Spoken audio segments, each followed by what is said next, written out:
Hello मेरे दोस्तों, आज हम पढ़ने वाले रेशियो प्रोपोर्शन। तो सबसे पहले हम रेशियो पढ़ते फिर बाद में प्रोपोर्शन पढ़ेंगे। चलिए पहले रेशियो पढ़ते। तो व्हाट इज रेशियो सबसे पहला हमारा है। तो ratio is a way to compare two quantities of the same kinds to show how much of one thing is there compare to another. मतलब कि रेशियो हमारा एक तरीका है जिससे हम कंपेयर करते हैं दो क्वांटिटी को ऑफ द सेम काइंड, मतलब वो एक ही तरह के रहते हैं, to show how much one thing is compared. हम रेशियो का एग्जांपल ले तो रेशियो का एग्जांपल मान लीजिए 2:3। ये जो रेशियो का साइन है तो आप इसको ऐसे नहीं बोलेंगे। आप अगर हमारे इसको पढ़ना हो कैसे पढ़ेंगे, 2:3। इसको ऐसे नहीं पढ़ते, इसको पढ़ते 2:3। इसको ऐसे पढ़ेंगे 2:3। इसको हमारा करेक्ट पढ़ने का होगा तरीका। अब पढ़ते नोटेशन क्या होता है हमारा। तो नोटेशन की तरफ बढ़ते तो it is written as a ratio A is to B और एज अ फ्रैक्शन। इसको हम फ्रैक्शन के तौर पे भी लिख सकते हैं, जैसे कि फ्रैक्शन तरीके से। तो ए हमारा न्यूमरेटर हो जाएगा और बी हमारा डिनोमिनेटर हो जाएगा। ये हमारा न्यूमरेटर हो जाएगा और डिनोमिनेटर हो जाएगा। जब इसको लिखेंगे कैसे लिखेंगे, न्यूमरेटर हमारा टॉप पे होता है तो ए, और डिनोमिनेटर होता है डिनोमिनेटर हमारा नीचे होता है लोअर पार्ट तो होगा बी। एग्जाम्पल के तौर पे ले तो अगर मान लीजिए 2:3 हमारा एक रेशियो है, तो इसको लिखेंगे तो हम लिखा 2/3। इसको एक रेशियो के टॉप लिखेंगे।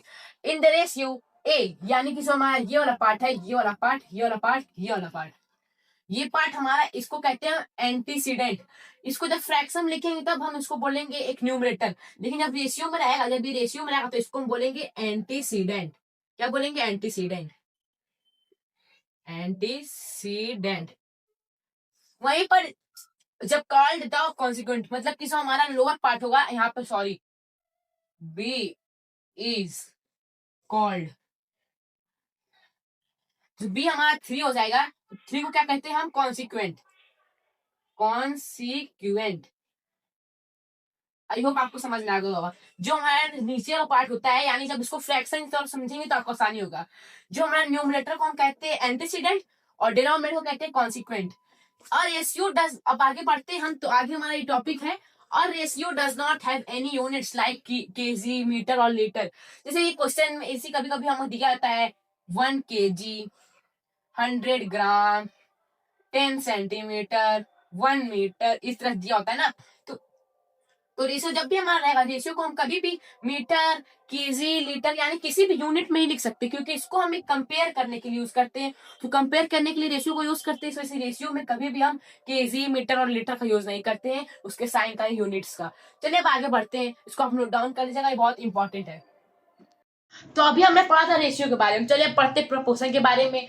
तो प्रपोर्शन क्या होता है हमारा? What is proportion? When two ratio are equal they are said to be in proportion. यानी कि दो हमारा रेशियो है, अगर उसको इक्वल के साइन के साथ लिखा जाए, इक्वल के साइन के साथ लिखा जाए तो उसको हम क्या कहते हैं? प्रपोर्शन। दो रेशियो को, मान लीजिए 1:2 को इक्वल करके अगर लिखा जाए 2:4, 2:4 या फिर 3:4, तो वो हमारा प्रपोर्शन होता है। तो अब देखते हैं, आपको मैं एक ट्रिक बताता हूँ जिससे आप किसी याद रखिएगा रेशियो का। ये जो हमारा 1:2 है, इसको जब आप इस तरह से दो 1 डॉट को लास्ट डॉट को मिला देंगे, ये डॉट हमारा, डॉट को मिला देंगे, डॉट को मिला देंगे, यहाँ देखिए डॉट, यहाँ पे डॉट, डॉट को मिला देंगे हमारा, फिर क्या बन जाएगा? 1/2। उसी तरह से हम जब देखिए यहाँ पे क्या लिखा, if a ratio b is equal to c ratio d, c is to d, we write it as a is to c proportion c is to d। तो यहाँ पे प्रपोर्शन को यहाँ पे दो डॉट्स में कैसे बदला गया? क्योंकि देखिए पहले से यहाँ पे ये दो डॉट में था, ये पहले भी यहाँ पे भी दो डॉट में था, लेकिन जब यहाँ लाइन बढ़ा दिया गया तो ये इक्वल का साइन बन गया। लाइन बढ़ा देने से देखिए एक यहाँ पे 1 dot, 2 dot, 3 dot, 4 dot, line बढ़ाने से इक्वल साइन बन गया। उसी तरह से यहाँ पे जब लाइन बढ़ाएंगे तो ये भी इक्वल बन जाएगा, समझे? तो जब इसको लिखेंगे तो ये अपॉन बन जाएगा, और जब इसको करेंगे अपॉन बन जाएगा। तो आप इसको इस तरह से लिख सकते हैं, 1/c इक्वल टू c/d, या फिर प्रपोर्शन को पहले बदलिए। तो देखा आपने, इसी को बोलते हैं हम कि कैसे आप इसको आराम से चेंज कर सकते हैं, क्योंकि यहाँ पर सिर्फ दो डॉट्स रखा गया है। अगर डॉट्स को आप लाइन से बराबर कर देंगे तो हमारा बन जाएगा फ्रैक्शन रेशियो में, और वहीं डॉट को मिला देंगे प्रपोर्शन में तो बन जाएगा हमारा प्रपोर्शन इक्वल। तो पढ़ते हैं, in this A and D, मतलब ए और डी हमारा क्या होता है? Are called extremes. ए और डी को हम एक्सट्रीम कहते हैं, और बी एंड सी यानी बी और सी को हम कहते हैं मीन्स। तो आपको याद रखने के लिए मैं बताऊं, जो हमारा ऐसे मान लेते हैं ये पूरा 7 में नंबर है, इसको अभी जब आपको कभी पेपर में पूछा जाए तो एक्सट्रीम मीन कौन सा है, तो आप पहले भूल जाएगा, यहाँ पे प्रपोर्शन साइन लगा है और लाइन से नंबर लिख लीजिएगा। पहला नंबर और आखिरी नंबर हमारा एक्सट्रीम होगा, और दूसरा नंबर और तीसरा नंबर हमारा मीन होगा। ये आपको ट्रिक है याद करने का। तो product of extreme equal to product of mean, इसका तो देखिए अब हमारा डेफिनेशन क्या आता है कि वो इक्वल होना चाहिए। देखिए यहाँ पर 1/2 इसको जब काटते तो हमारा 1/2 भी आता है। तो हमने लेते हैं 9:18 इक्वल टू, यहाँ पर 9:18 ले लेते हैं। जब इसको मल्टीप्लाई करेंगे तो इससे मल्टीप्लाई करेंगे हम, तो मल्टीप्लाई करेंगे तो 18 9 से होता है 160, 18 9 से होता है हमारा 9 इज 62, 9 इज 72, 162 होता है हमारा। और जब हमारा 18 9 से 162, जब आप दोनों करेंगे देखिए हमारा दोनों एकदम सेम आ रहा है। तो इसी को कहते हैं हम product of extreme is equal to product of mean. चलिए बढ़ते ही वीडियो में आगे। तो चलिए अब हम पढ़ने वाले टाइप्स ऑफ प्रपोर्शन। तो टाइप्स ऑफ प्रपोर्शन कितने होते हैं हमारे? 3 टाइप्स के होते हैं। सबसे पहले हमारा होता है कंटिन्यूड प्रपोर्शन। तो कंटिन्यूड प्रपोर्शन क्या होता है चलिए देखते हैं। When second term of first ratio is the same as the first ratio of the second ratio. इसका मतलब ये है कि जब हमारे यहाँ पर देखिए एग्जांपल समझे, तो ये हमारा फर्स्ट रेशियो का टर्म है, ये पूरा टर्म हमारा फर्स्ट रेशियो है। इसका जब आप लास्ट टर्म देखेंगे 4 है। अब जब हमारा सेकंड रेशियो देखेंगे, यहाँ पर देखिए सेकंड रेशियो है, तो इसका फर्स्ट टर्म देखेंगे तो 4 है। तो बस वही कहने का मतलब है कंटिन्यूड प्रपोर्शन का, इसके डेफिनेशन का, कि जो हमारा पहला रेशियो का आखिरी टर्म और दूसरे रेशियो का पहला टर्म प्रपोर्शन में जब सेम रहते हैं तो उसको कहते हैं हम कंटिन्यूड प्रपोर्शन। यहाँ पर देखिए अब देखते हैं हम डायरेक्ट प्रपोर्शन। तो डायरेक्ट प्रपोर्शन क्या होता है हमारा? When one thing increase the other thing also increase. मतलब कि जब एक चीज बढ़ रहा है तो दूसरा चीज बढ़ेगा रेशियो में। जैसे कि मान लीजिए 1:10 एक नंबर एक रेशियो है 1:10, तो 5:10 इसके बराबर है, क्योंकि जब 5:10 को आप सिंपलीफाई करेंगे 5:10 को, तो 5 5 2 10, 5 2 10, 5 2 50 हो जाएगा हमारा।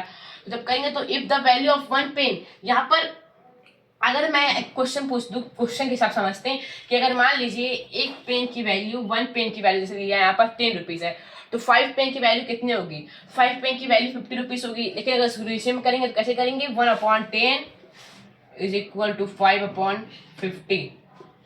क्योंकि देखिए जब एक की 10 है तो 10 से 5 आपको करना पड़ेगा, तो आपको यहाँ पर कहते हैं 10 मल्टीप्लाई में 5 करना पड़ेगा, 50 आ जाएगा। तो इसी हिसाब से आपको एक पेन की वैल्यू, इसी को कहते हैं डायरेक्ट प्रपोर्शन। जब एक बढ़ता है तो साथ में दूसरा भी बढ़ता है। देखिए यहाँ पर जैसे कि 1 था 10 था, तो यहाँ पे 5 बढ़ा तो उसके बगल बढ़ा, इसी को कहते हैं डायरेक्ट प्रपोर्शन। जब एक बढ़ता है दूसरा अलग बढ़ता है। देखिए यहाँ पर जब ये बढ़ रहा है तो ये भी बढ़ेगा हमारा, क्योंकि हमेशा डायरेक्ट प्रपोर्शन में होता है जब हमारा दूसरे रेशियो का पहला यूनिट बढ़ेगा दूसरा यूनिट भी बढ़ेगा, उसी को कहते हैं डायरेक्ट प्रपोर्शन। अब पढ़ते हैं इनवर्स प्रपोर्शन की तरफ। तो डायरेक्ट प्रपोर्शन का जस्ट उल्टा, व्हेन वन थिंग इंक्रीज, इसमें इंक्रीज होता है लेकिन दूसरा थिंग डिक्रीज होता है। जैसे कि मान लेते हैं 10:20 proportionally 20:10। If 10 students eat food 20 days, मतलब 10 स्टूडेंट किसी खाने को 20 दिन तक खाते हैं कि राशन को, तो अगर 20 स्टूडेंट्स उस खाने को 10 दिन में खाएंगे, तो देखिए यहाँ पर 10 स्टूडेंट है 20 दिन में खाते हैं, तो यहाँ पर देखिए स्टूडेंट्स की संख्या बढ़ रही है। यहाँ पर 10 थे लेकिन यहाँ पर 20 हो गई। लेकिन यहाँ पर जो खाने की डेज से डेज घट रही है। देखिए यहाँ 20 थी, यहाँ घट गई, यहाँ डिक्रीज हो रहा है, यहाँ इंक्रीज हो रहा है। तो इसको कहते हैं इनवर्स प्रोपोर्शन। और यहाँ पर देखिए इंक्रीज हो रहा है, यहाँ पे भी इंक्रीज हो रहा है, और यहाँ पर क्या हो रहा है? यहाँ पर हमारा डिक्रीज हो रहा है और इंक्रीज हो रहा है। तो इसे कहते हैं इनवर्स प्रोपोर्शन। और जिसमें दोनों में इंक्रीज होता है उसको कहते हैं डायरेक्ट प्रोपोर्शन, और जब हमारा इंक्रीज और डिक्रीज होता है तो कहते हैं इनवर्स प्रोपोर्शन। चलिए अब आगे बढ़ते हैं। अब इसको आप नोट डाउन कर लीजिएगा। तो देखिए अब हम बढ़ते हैं दो मेथड की तरफ जिससे हम कुछ क्वेश्चन सॉल्व कर सकते हैं। सबसे पहला हमारा मेथड है कंपैरिजन मेथड का। कभी कभी आपको दिया होगा कि इसे दो रेशियो दिए हैं, दो रेशियो नंबर दिए होंगे, मैं बोलूंगा कौन सा नंबर बड़ा है। तो इसमें आप कैसे फाइंड करेंगे? To compare two ratios, convert them into fraction and make their denominator the same with the LCM.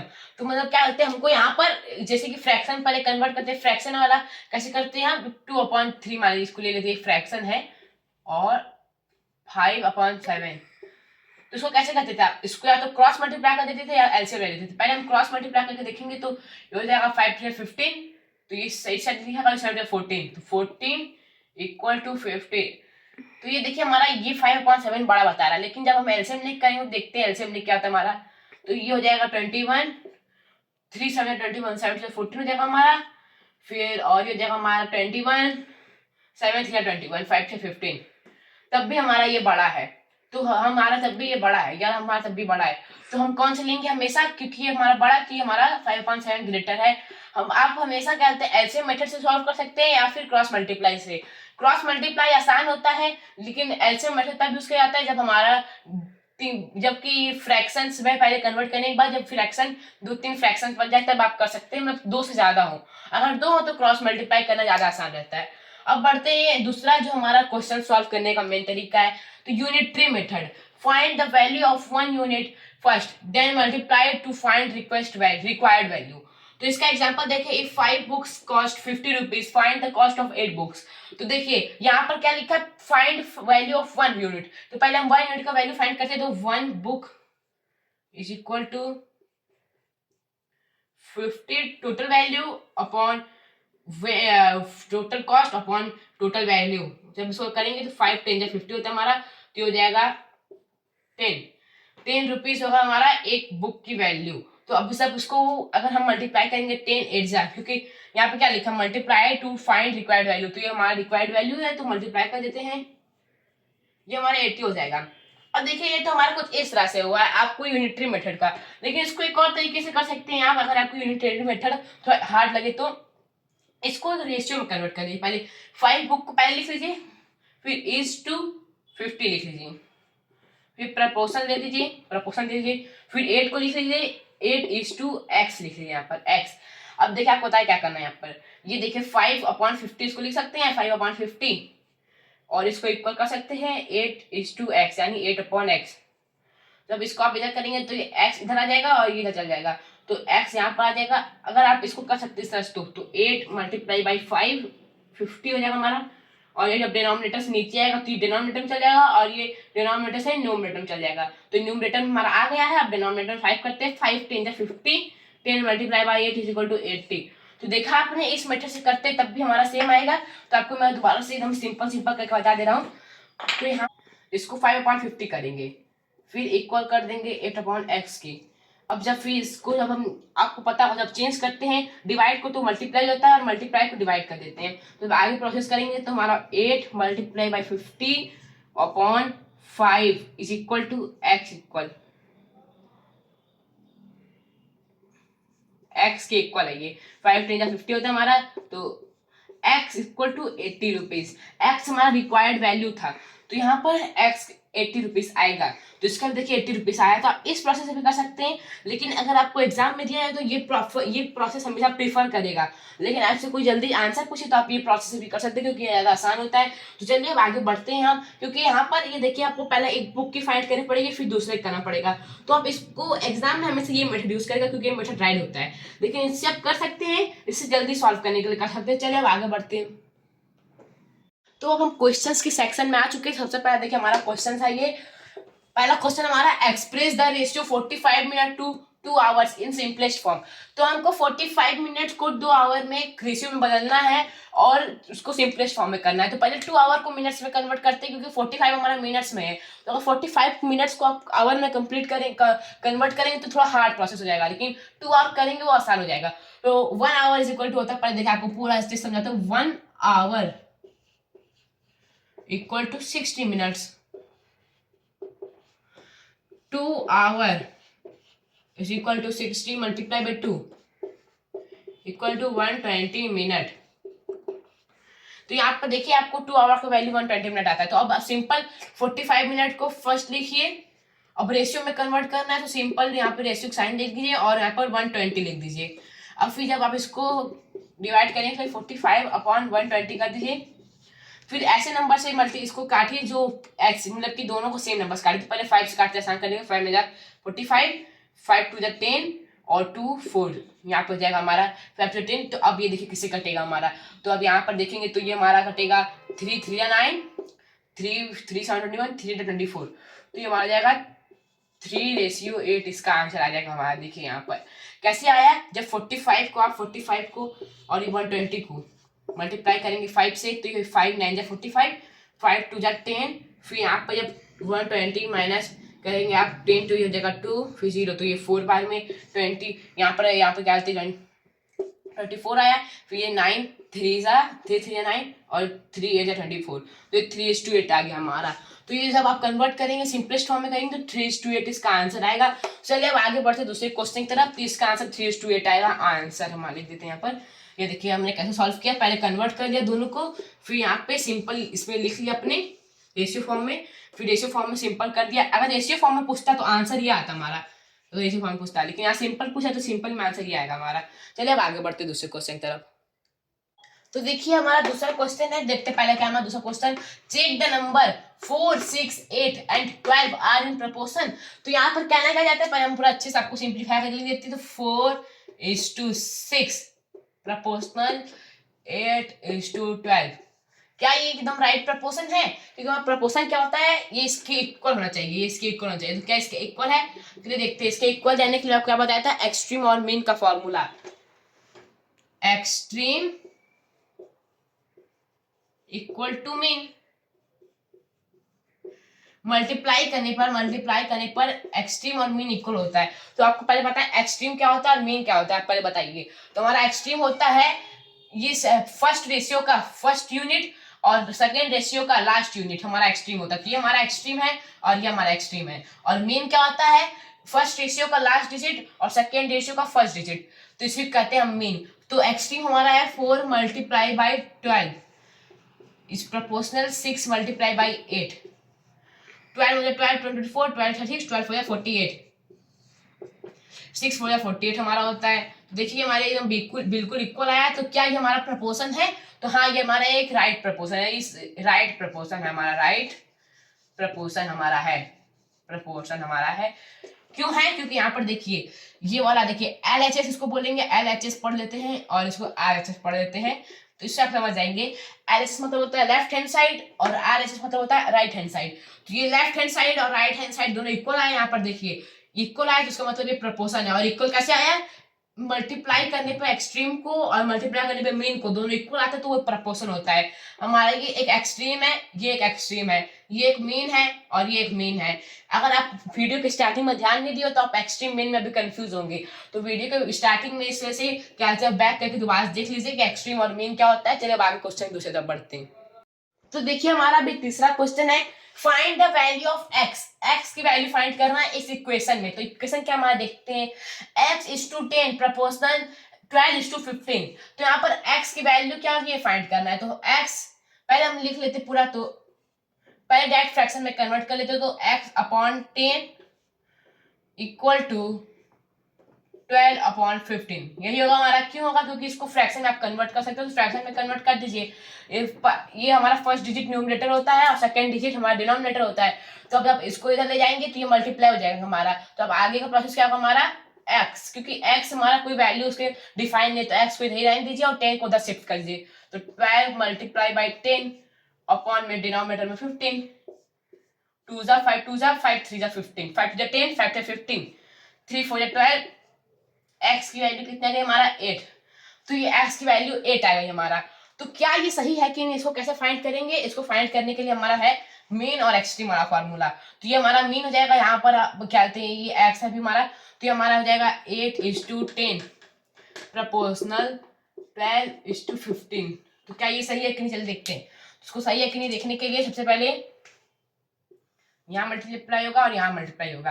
तो 10 12 हो जाएगा, 12 10 120 और 15 8 120 होता है। 15 8 कितना होता है पहले देखते हैं। तो 5 8 हमारा होगा 5 8 40, 8 1 8 8 1 8 और 1 12 4 कैरी तो 120 इक्वल टू 120। कैसे होगा? 15 8 हमारा 120 होता है, 15 मल्टीप्लाई बाई 8 हमारा होता है 120, 12 मल्टीप्लाई बाई 10 होता है हमारा 120। तो ये हमारा एकदम सेम आया, दोनों LHS RHS इक्वल है, तो ये हमारा एकदम राइट प्रपोर्शन है। और 8 जो हमारा वैल्यू आया है, ये 8 वैल्यू एकदम यहाँ पे करेक्ट बैठा है, तो हमारा 8 आंसर आएगा इसका। आपको ये करने की जरूरत नहीं है, लेकिन अगर आपको कंफ्यूजन है और आप अपना एक नंबर खोना नहीं चाहते तो ये प्रोसेस जरूर कर लीजिएगा कि आपको जिससे अपना आंसर कंफर्म हो जाए। चलिए आगे दूसरे क्वेश्चन की तरफ बढ़ते हैं। तो देखिए हमारा आया क्वेश्चन है कि divide 500 between Ravi and Sonu in the ratio 3:2। तो 500 हमारा एक मान लीजिए हमारा 500 रुपीज है, ₹500। इसको डिवाइड करना है, divide between Sonu and Ravi, divide between Ravi and Sonu, sorry यहाँ पर हम रवि को आर मान लेते हैं और सोनू को एस मान लेते हैं, जिससे आप क्वेश्चन ज्यादा लंबा टाइम ना दे पाए। तो पहले यहाँ पर देखिए 3:2 हमारे दिया है, तो 3:2 को अगर आप डायरेक्ट ऐसे सॉल्व करने लगेंगे तो ये पॉसिबल नहीं है, और आप मतलब ये पॉसिबल है लेकिन ये थोड़ा सा हार्ड हो जाएगा। तो 3:2 को आप क्या कर दीजिए, 3:2 है 3:2, तो 3:2 एक होल का वैल्यू है 3:2। जब इसको आप ऐड कर देंगे, देखिए डॉट डॉट मिला देंगे और इसको कर देंगे 3 - 5 बन जाएगा। ये 5 जो हमारा आएगा ये 3:2 का होल का आएगा, होल इज इक्वल टू 5 हो जाएगा हमारा। तो 500 डिवाइड करना है, तो डिवाइड कर दीजिए 500 डिवाइड 5, ये 3:2 को ही डिवाइड करना है 500 से, 3:2 को करने से ही 5 हमारा आया। देखिए यहाँ पे क्वेश्चन में क्या पहले समझिए, 500 को 3:2 से डिवाइड करना था। रवि का वैल्यू हमारा 3 है, रवि का 3 है और सोनू का 2 है, तो रवि और सोनू को ऐड करने पे कितना हो जाएगा, 5 हो जाएगा हमारा। तो हम 3:2 की जगह 5 ले लेते हैं, क्योंकि 5 करने से हमारा क्वेश्चन इजी बन जाएगा। तो 3:2 की जगह हम क्या लिए थे, 5 लिए हैं। तो 5 से आप क्वेश्चन सॉल्व करिए, तो 5 से ही हो जाएगा 100 बार में हमारा 100। तो अब देखिए हमारा 100 आ जाएगा, ये 100 आ जाएगा, ठीक है। तो 100 क्या आया, 100 अभी हमारा कुछ नहीं आया है। अब हमको रवि को जब डिवाइड करना है, तो 100 हमारा रवि क्या था, रवि की कितनी वैल्यू थी 3, तो 100 multiply by R is equal to 100 multiply by 300 is equal to R. मतलब रवि को हम ₹300 गिव करेंगे, तो हम मतलब रवि को 300 रुपीज मिलेगा। अब देखते सोनू का, तब आपको समझ में आ जाएगा। 100 multiply by 2 rupees 200 is equal to S. अब देखिए आपको समझ में आ गया होगा, क्योंकि देखिए जब 300 और 200 को ऐड करेंगे तो हमारा 500 बन जाएगा। तो आपने देखा ये 3 जो हमारा था, ये 3 से मल्टीप्लाई करने से रवि का वैल्यू निकल गया, 3 से मल्टीप्लाई करने से 300 आया और 2 से मल्टीप्लाई करने से 200 आया। तो अभी हमारा ये हो गया रवि एंड सोनू का हो गया हमारा 300 प्लस 200 इक्वल 500। तो दोनों को हमने रेशियो के मुताबिक इक्वली डिवाइड कर दिया हमारे अपने आप पर। तो अब इसको अगर मान लेते हैं यहाँ पर ये 1 होता है हमारा और ये 4 होता है, मान लेते हैं 4 होता है हमारा। तो अब समझिए क्या होता है यहाँ पर, तो ये हमारा फर्स्ट टर्म था, तो सेकंड टर्म ले लिया, हमारा सेकंड टर्म है। सेकंड टर्म के हिसाब से चलिए, सेकंड टर्म हमारा क्या कहता है, r is equal to 1 multiply by 100 is equal to 100, s is equal to 4 multiply by 100 is equal to 400। तब भी अगर आप इनको ऐड करेंगे तब ये 500 आएगा। तो देखिए रेशियो के मुताबिक हमको करना है, लेकिन रेशियो को हमको ऐड कर देना है। ये आप याद रखिएगा, जब भी हमको कुछ इस तरह से क्वेश्चन दे तो आप पहले रेशियो को ऐड कर लीजिएगा। अगर दो लोग का नाम दे या 2 वैल्यू दे, फिर आपको 2 में डिवाइड करने बोले, तो पहले दोनों को ऐड करके फिर होल से डिवाइड कर फिर एक रेशियो, मतलब कि ये देख लीजिएगा रवि एंड सोनू, देखिए कैसे फाइंड करें इसको देख लीजिए। पहले रवि लिख लीजिए, फिर S2 कर दीजिए, सोनू कर दीजिए। फिर जो इक्वेशन दिया था हमारे यहाँ पे क्या दिया था 3:2, तो 3:2 लिख दीजिए। तो देखिए ये रवि के नीचे 3 आया है और सोनू के नीचे 2 आया है, तो रवि की वैल्यू 3 ले लीजिए और सोनू की वैल्यू 2 ले लीजिए। तो आप हिसाब से करिए तो हमारा हो जाएगा। अगर आप इसको 2:3 आता हमारा 2:3 होता, तब इसकी वैल्यू 2 आती और इसकी वैल्यू 3 आती, लेकिन यहाँ पर 3:2 है, तो हमारी वैल्यू बिल्कुल सही आई है। 3:2 हमारी बिल्कुल वैल्यू सही आई है। तो कैसे फाइंड करेंगे किसका कौन सा वैल्यू, इसी प्रोसेस से। पहले उसका नेम कर लीजिए, फिर उसके नीचे जो नंबर जस्ट नंबर लिख दीजिए। अब देखिए हमारे सॉल्व होगा। चलिए बढ़ते वीडियो के लास्ट क्वेश्चन में। तो चलिए अब हमारे वीडियो का लास्ट क्वेश्चन होने वाला है। तो क्या देखिए, if 2 kg of sugar cost 80 rupees, what is cost of 5 kg। तो देखिए यहाँ पर कैसे सॉल्व करेंगे, हम पहले 1 kg का वैल्यू निकालें। तो 1 kg इक्वल टू 80/2 ₹40। एक किसी का ₹140 रुपीज आया, तो 5 kg equal to sorry 40 rupees multiply by 5 करेंगे जब इसको, तो फिर आएगा 5 kg का वैल्यू ₹200। ये 5 कहाँ से आया, ये 5 हमारा, ये 5 kg का वैल्यू आया है। 5 kg को जब हम 5 लिखेंगे, 5 kg हमारा मान लीजिए 5 kg है, तो 5 kg को आप 40 से मल्टीप्लाई करेंगे 5 को, तब ये 200 आएगा ना। अब देखिए आप इसको एक तरीके से और सॉल्व कर सकते हैं, जैसे मैं आपको बताया था। इसको इक्वेशन बना दीजिए, 2:, देखिए यहाँ पे लिखती तो 2:80 proportionally 5:x, 2/80 equal to 5/x। x को इधर शिफ्ट कर दीजिए तो ये हमारा x ऊपर आ जाएगा, और इसको जब 80 को इधर शिफ्ट करेंगे तो ये हो जाएगा हमारा 5 × 80/2। 2 4 240 तो देखिए x की वैल्यू आया है, और x की वैल्यू आप यहाँ पे 200, यहाँ पे भी 200 आया है, यहाँ पे भी 200 आया है। तो यहाँ पर आप ये देखिए इस तरह से भी कर सकते हैं। यहाँ पर आपको एक वैल्यू नहीं मिला, यहाँ पर भी आपको एक वैल्यू, यहाँ पर आपको क्या कहते हैं 3 वैल्यू दिया गया था, यहाँ पे इस तरह से इक्वेशन बना के नहीं पूछा था, लेकिन आप इसको आसान करने के लिए इक्वेशन बना सकते हैं। पहले 2 डिजिट को रेशियो में कर लीजिए, लास्ट वाले को ऐसे एक रेशियो में कर एक्स कर दीजिए, एक्स कर देंगे, फिर इस तरह से हम कर सकते हैं इसको। लेकिन अगर देखा आपने तो ये वाले क्वेश्चन को हमने इस प्रोसेस जल्दी आसानी से सॉल्व कर लिया, तो आप देखिए इसको भी आसानी से सॉल्व कर सकते हैं। लेकिन ये आप तब सॉल्व करेगा जब आपको इक्वेशन में कोई नंबर दिया गया हो। इक्वेशन जब कोई नंबर दिया गया हो तो ये प्रोसेस बहुत आसान होता है। मैं आपको 2 प्रोसेस इसलिए बता रहा हूँ, आपको कंफ्यूज करने के लिए नहीं, 2 प्रोसेस इसलिए बता रहा हूँ मैं आपको, 2 प्रोसेस कि आपको हम याद रहे कि कैसे सॉल्व कर सकते हैं। अगर आप एक प्रोसेस भूल जाए दूसरा प्रोसेस आपको याद रहे। चलिए अब हमारा खत्म होगा। आपको आई होप आपको ये पूरा रेशियो और प्रपोर्शन चैप्टर समझ में आया होगा, सारे टाइप समझ में आए होंगे। अगर आपको मेरी वीडियो पसंद आई तो प्लीज चैनल को लाइक और सब्सक्राइब करिएगा। मिलता हूँ आपसे अगले वीडियो में, तब तक के लिए बाय बाय।